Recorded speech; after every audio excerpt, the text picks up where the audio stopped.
guys, so I want to go over my dart with you and show you what I ended up with, what I've got in it, and show you that it is possible to put together a car and not have a whole lot in it and have something you can get out and have fun with. Alright, so I bought the car for $1,200. The carburetor that was on it, it was a 600 vacuum secondary. I pulled it off, went through it, and sold it for $200. Got another carburetor, which was more along the lines of what I wanted on the car, a double pumper, race style carburetor, $200. Front tires came from the used tire store. They are about brand new, but I got them for $90 from the used tire store. Front calipers, they were just shy of $80. The master cylinder was just shy of $70. I ordered a brake rod grommet from Wheelwood to replace the old dry rotted one that was on the car. It was $8 with shipping.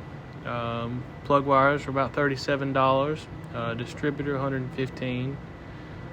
Spark plugs right at $40. Hoses, upper and lower radiator hose right at $40. It doesn't have a heater, so I didn't do heater hoses. Freeze plug was right at $3. It had one that was missing.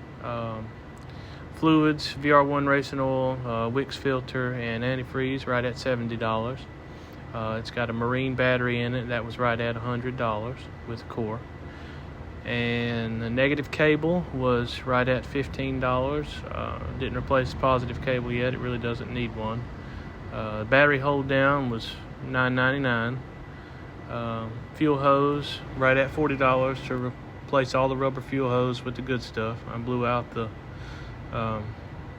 metal line. 2 new fuel filters from Wix. They're like $4.98 a piece. Intake manifold, the one that was on it was cracked. I have had it fixed and I'm going to sell it, so we don't have that yet, but I did put a Amazon intake on it. It was right at $160 shipped. The paint supplies, $124. Parts that I had on hand were the fuel cell that's in it, the rear tires, and of course miscellaneous bolts, fittings, hose clamps, stuff like that. Alright, so that brings the total to just over $2,200. So we still got that intake manifold that can be sold. That'll knock a little bit off of it. The paint that I used is Magic Tractor Paint from Tractor Supply. I used their hardener and their reducer as well. Sprayed it through a Harbor Freight gun, one of the $15 ones. I've got a regulator I put on it and a filter.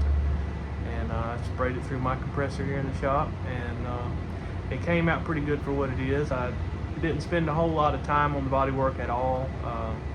I put a little bit of Bondo in it and just basically roughed it up, sanded it, and got it ready to spray. I wasn't expecting anything perfect, and didn't want it to be. Just wanted something quick that was one color, and it turned out pretty good for a cruiser race car, what it's going to be. And I really like the little car. I think it's going to be a good little car, and it's something I can get in and go and drive and race and do whatever, and don't hardly have anything in it, and it's still possible. Anyway, let me walk around the car and I'll show y'all what we got.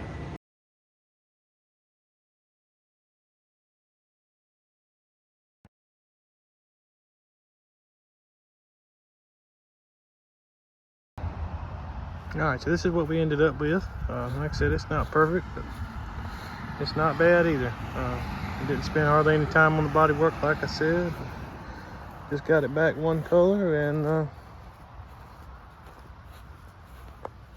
got it back ready to ride. I started on it one afternoon and finished it the next, and here we are. The hood still needs a little bit of work. The scoop itself, I'm going to pull it off and paint it black anyway, so I didn't spend any time on it before I sprayed the car. But we're going to do a stripe on the side also. I'm going to have the sign shop make something up, something along the lines of what would originally come on the Dart Sport or the Demon or something like that. But overall, it's